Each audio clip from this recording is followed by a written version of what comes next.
Salutations à tous, c'est le frère Mota Moanedi. Et aujourd'hui, encore une fois, par la manifestation de la grâce de l'Oba, le seul et l'unique créateur, par son verbe, par le deuxième, le seul enseignant mandateur à cette époque, Zulu Lassan. On va aller dans Bible, Kalatambale, la Bible authentique, donc la seule Bible sans erreur ni contradiction. Pour vous procurer le livre de la vérité, allez dans les éditions zululassan.com.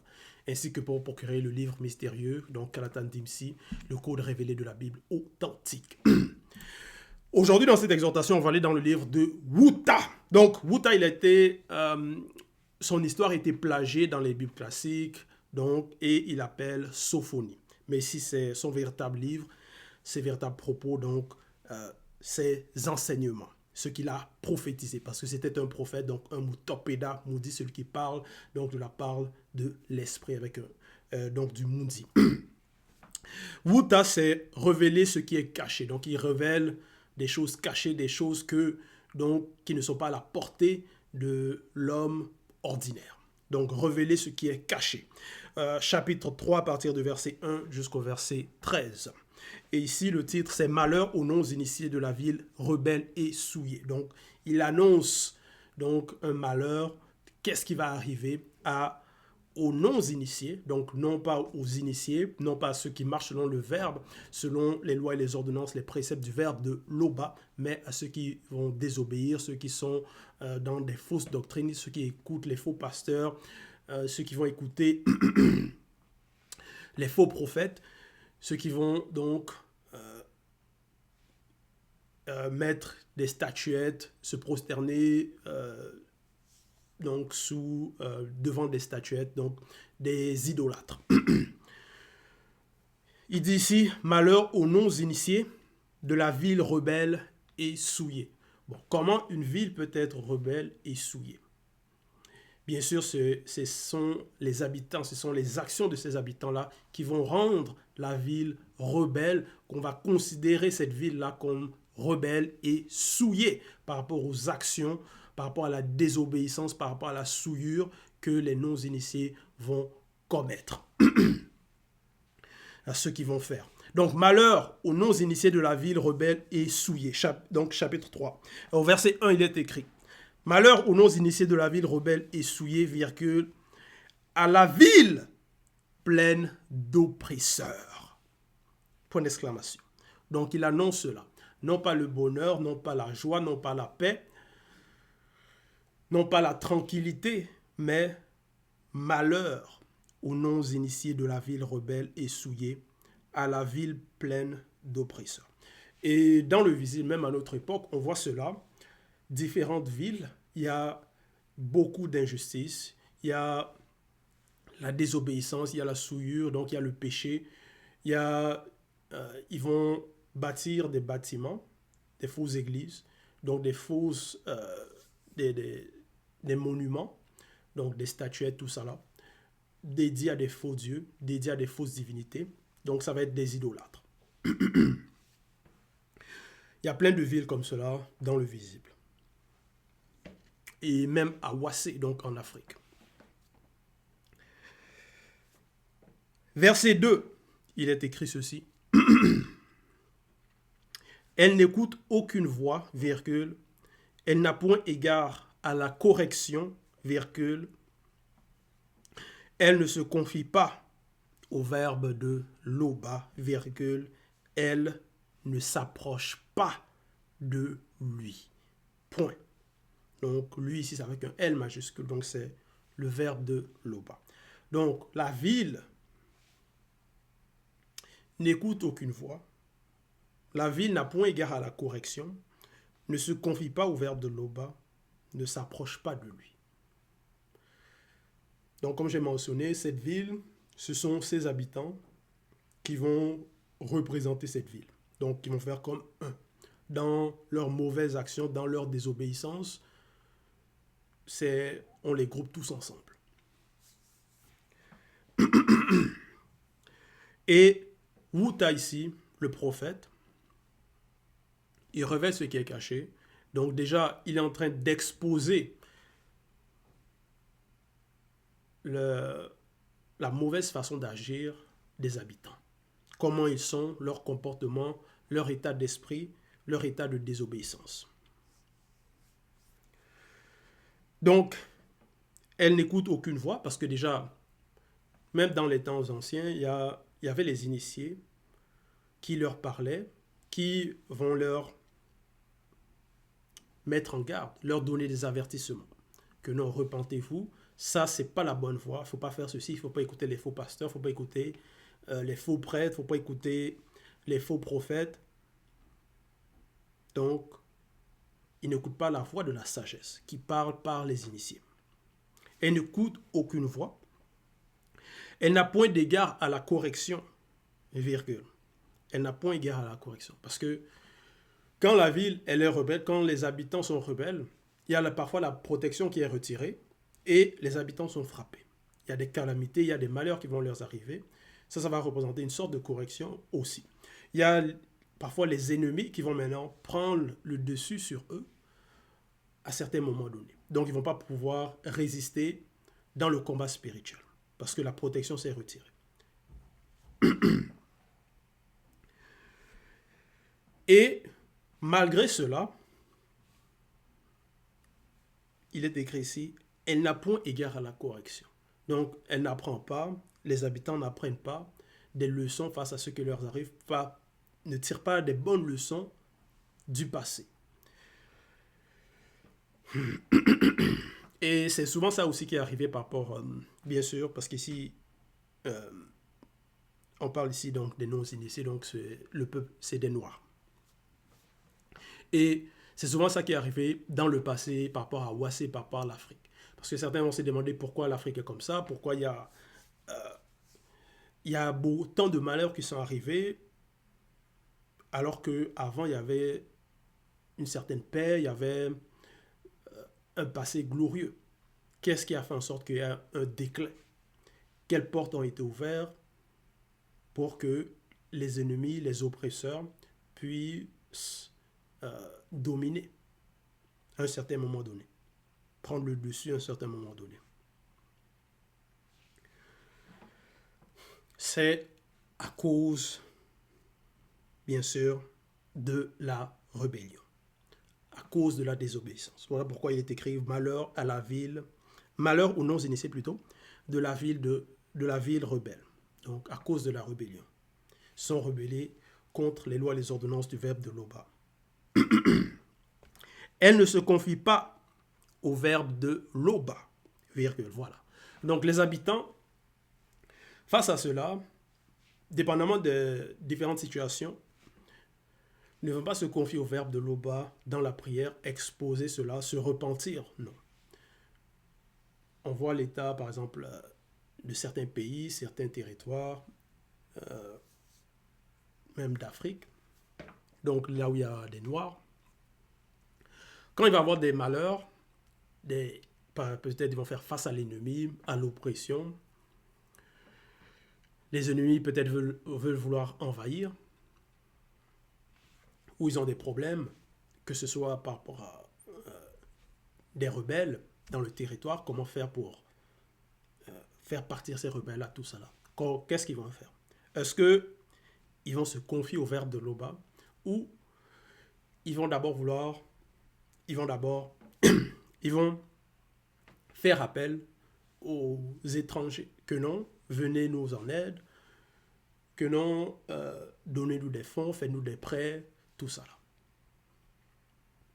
Donc ils vont faire des alliances avec d'autres peuples, donc ils vont ouvrir des portes, se confier à eux, se confier à d'autres peuples, se mettre sous la protection parfois des blancs et des sans-mêlés.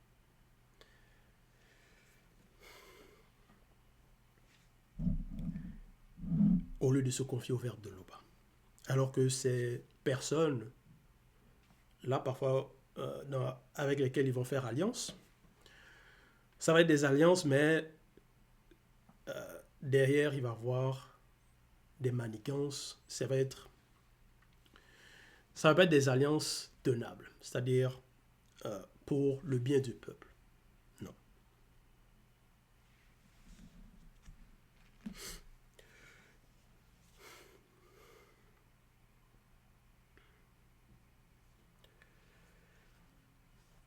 Ça va bien être plutôt au contraire, pour profiter encore plus, pour prendre les richesses à moindre prix, opprimés, endettés, et parfois même ces mêmes peuples-là qui vont financer les rebelles pour qu'il y ait le trouble.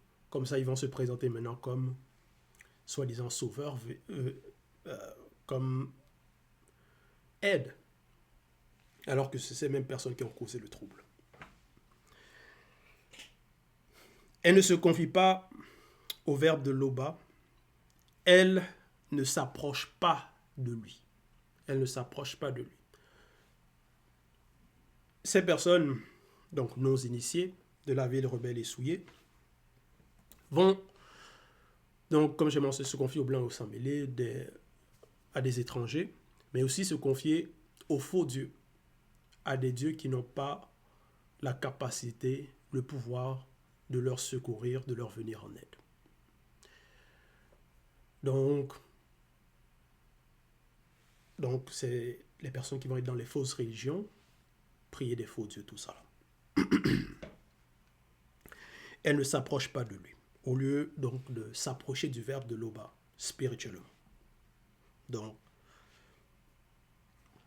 verset 3, il est écrit, ces chefs, donc les chefs de la ville, souillés, de la ville rebelle, donc les chefs de ses habitants, ces chefs, au milieu d'elle, sont possédés par des démons lions rugissants, point virgule. Ces juges sont possédés par des démons loups du soir qui ne gardent rien pour le matin. Donc ici, Wuta, il révèle ce qui est caché. Parce que il a parlé déjà par rapport à ce que l'état d'esprit des personnes, comment ces personnes agissent. Maintenant, il va aussi parler par rapport aux esprits qui sont derrière les chefs et les juges qui sont à la tête de ces personnes. Parce que certains vont seulement s'arrêter sur le visible, que non, les chefs, ils font ceci, les chefs ne sont pas bons, ils ne savent pas comment diriger, ils oppriment le peuple, ils ne savent pas comment bien, peut-être par rapport aux finances, par rapport à l'économie, par rapport à la terre, par rapport à des contrats, ils ne savent pas bien négocier, c'est comme s'ils n'ont pas d'intelligence, ils ne sont pas sages, ils ne voient pas qu'on est en train de les avoir. Mais ils ne comprennent pas que derrière aussi ces personnes, il y a aussi des esprits qui sont à l'œuvre, des esprits occultes. Voilà pourquoi Wuta ici il dit, ces chefs au milieu d'elles sont possédés, donc il y a la possession, par des démons lions rugissants. Ces juges, donc ces personnes qui vont juger des cas, sont possédés par des démons lions, les démons loups du soir, qui ne gardent rien pour le matin. Donc, ici, on parle par rapport à les personnes qui vont non seulement opprimer, mais aussi dépouiller des personnes. Verset 4. Ces faux prophètes sont téméraires, virgule, infidèles, point virgule. Ces prêtres profanent les choses saintes, virgule, violent la loi. Parce que c'est ça, par rapport à la société, par rapport aux non-initiés, c'est quoi? Il y a des chefs, ça c'est l'organisation même, par rapport à la société. Il y a des chefs dans différents territoires, il y a des juges, parce que parfois dans la société, il peut y avoir des cas d'injustice, donc il doit y avoir une certaine justice. Donc les personnes, s'ils ont des plaintes, tout ça là, ils vont aller devant des juges, des personnes qui sont établies comme juges. Mais maintenant, si ces juges-là sont corrompus, sont possédés par des démons loups, ils ne vont pas faire respecter la justice, ils ne vont pas établir le droit. Et aussi, dans la société, il y a ceux qui vont appeler les faux prophètes. Donc, des personnes qui vont prétendent que ce sont des mandatés, qu'ils ont une certaine apparition divine, qu'un esprit les parle, et vont être téméraires, infidèles, alors ils vont dire, certains, non. Parce que dans les temps jadis, c'est ça. Ils vont dire, Mouta te dit, donc l'entité m'a parlé, m'a dit d'annoncer cela, alors que Mouta te dit ne leur est pas apparu, ne leur a pas parlé. Ces faux prophètes sont téméraires, virgule, infidèles, point virgule. Ces prêtres, donc il y a aussi les prêtres, donc dans les assemblées religieuses, tout ça là, des prêtres, personnes qui vont prétendre enseigner au peuple la marche à suivre, la bonne voie, soi-disant la voie sainte. Mais, au contraire, il est écrit ici, ces prêtres profanent les choses saintes, violent la loi. Donc les prêtres même, qui sont supposés représenter les personnes qui font respecter la loi, qui vont supposer représenter des personnes saintes, mais bien au contraire, ils profanent les choses saintes, ils violent la loi. Et ce que Wuta ici, il expose, parce que ça c'est, il y a déjà des années de cela, il y a longtemps, mais c'est même à notre époque, c'est ce qui arrive. On voit les faux prêtres, les faux pasteurs qui violent la loi, profanent les choses saintes. Donc ce ne sont pas de saintes personnes, mais ils vont parler comme s'ils sont. Il va y avoir des faux prophètes qui vont prétendre que non, ce sont des mandatés. Donc, ça va représenter toutes ces personnes-là qui sont dans les religions, qui ont des postes comme prêtre, pasteur, révérend, bishop, maréchal, ainsi de suite. Tout ça là, ce sont des fausses personnes. Ce sont faux. C'est faux. Ceux qui enseignent, donc ce sont des menteurs. Verset 5. Le verbe de Loba est juste au milieu d'elle, virgule, il ne commet point d'iniquité. Point. Donc, néanmoins, il y a la vérité. Il y a la bonne nouvelle. Et à notre époque, c'est Zululassan qui nous apporte cette vérité. Le verbe de Loba est juste au milieu d'elle. Donc, au milieu de la ville, néanmoins, dans la société, il y a. Parce qu'il y a des mandatés, il y a des initiés, il y a des personnes qui sont là pour avertir le peuple. Verset 6. Chaque matin, il produit la lumière. Chaque matin, il produit à la lumière ses jugements, virgule, sans jamais y manquer, point virgule. Mais celui qui est inique ne connaît pas la honte. Point. Celui qui est inique ne connaît pas la honte. Verset 7. Mundi Mabekok s'est dit va exterminer spirituellement l'influence des peuples non initiés. Point virgule. Leurs tours seront détruites. Point d'exclamation. Donc ici, Wuta il annonce qu'est-ce qui va arriver à cette ville, à ses habitants qui sont dans la rébellion, qui n'écoutent pas les avertissements. Et ce qu'il a annoncé, ça s'est réalisé. Parce qu'on voit l'état même de l'Afrique, de Ouassé, qu'est-ce qui est arrivé. Mundima Bekok Sedi, donc l'entité des châtiments en charge du domaine de la nature, va exterminer spirituellement l'influence des peuples non initiés. Point virgule. Voilà. Donc l'influence des peuples noirs, l'influence qu'ils avaient, une certaine gloire qu'ils avaient avant, on ne voit plus cela. Quelle influence maintenant? Ces personnes ont, cette ville ont, ces territoires ont, ou ce sont les non-initiés qui sont là. Ou ce sont les rebelles qui sont là. Leurs tours seront détruites. Et oui.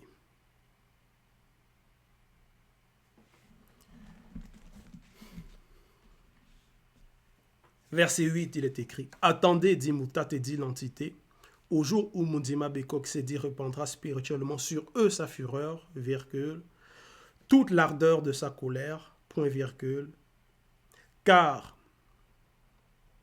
par le feu de sa colère, tous trembleront. » Point. Et oui. Donc, ça c'est le malheur qui a été annoncé par Moutat. Parce que c'est la désobéissance, ceux qui n'écoutent pas, ceux qui ne se répandent pas, qui vont demeurer dans les religions, continuer à écouter les faux pasteurs, continuer à adorer des faux dieux, comme ce faux Jésus blanc. C'est le malheur qui les arrive. Si ce n'est pas dans le physique, néanmoins, il y a le jugement. Néanmoins, il y a un jugement. Verset 9. Alors le Verbe de l'Oba donnera spirituellement au peuple non initié, gracié, des lèvres pures, virgule, afin qu'ils invoquent tous le nom de l'Oba pour servir l'Oba d'un commun accord. D'un commun accord. Point. Alors, le Verbe de l'Oba donnera spirituellement au peuple non initié, gracié. Donc, ceux qui vont écouter, entendre, comprendre et mettre en pratique. Donc, se repentir. Donc, la réconciliation. Ceux qui vont obtenir cette grâce-là.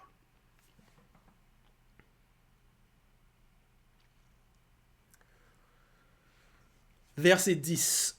D'au-delà des fleuves et des limites de Wassé, les adorateurs non initiés graciés, jadis dispersés, virgule, reviendront à la source avec un S majuscule et adoreront spirituellement Tété, entre parenthèses, Père, en étant guidés par son mundi, entre parenthèses, esprit, et selon la vérité dans leur esprit.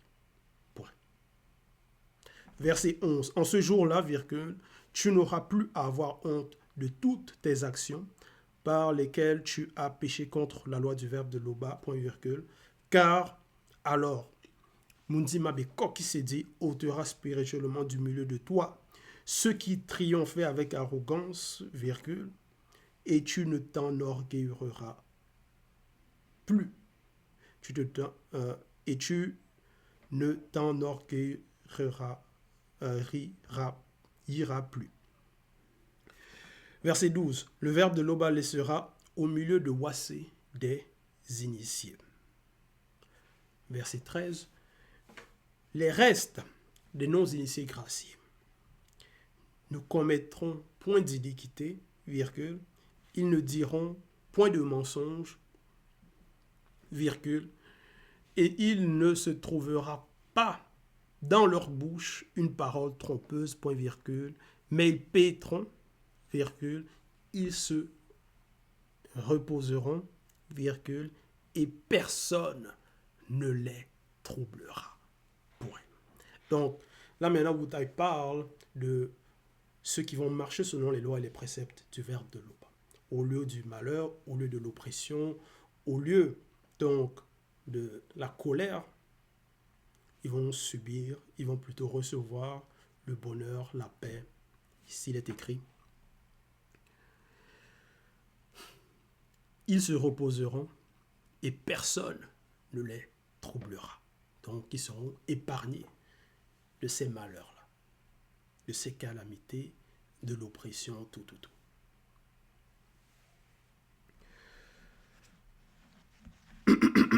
Donc, ici, Uday l'a averti, annoncé le malheur, mais malheureusement, certains n'ont pas tenu compte de cela, n'ont pas pris garde, ne se sont pas conformés. Et on voit les répercussions de la désobéissance. Mais néanmoins, il y a la promesse pour ceux qui vont mettre en pratique, ceux qui vont non seulement écouter, peut-être se procurer les rouleaux, lire, donc acquérir la connaissance, la sagesse, mais aussi mettre en pratique les lois et les recommandations du verbe de Loba. Parce que c'est ça qui est demandé à l'homme. Au lieu d'écouter les faux pasteurs, les faux prêtres, les faux enseignants, les prétendus, il faut plutôt écouter ceux qui sont mandatés. Et à cette époque, il n'y a qu'un seul mandaté, Zulu Lassan. Donc voilà, c'était l'exhortation. Toute gloire et tout honneur à Loba, le seul et l'unique créateur.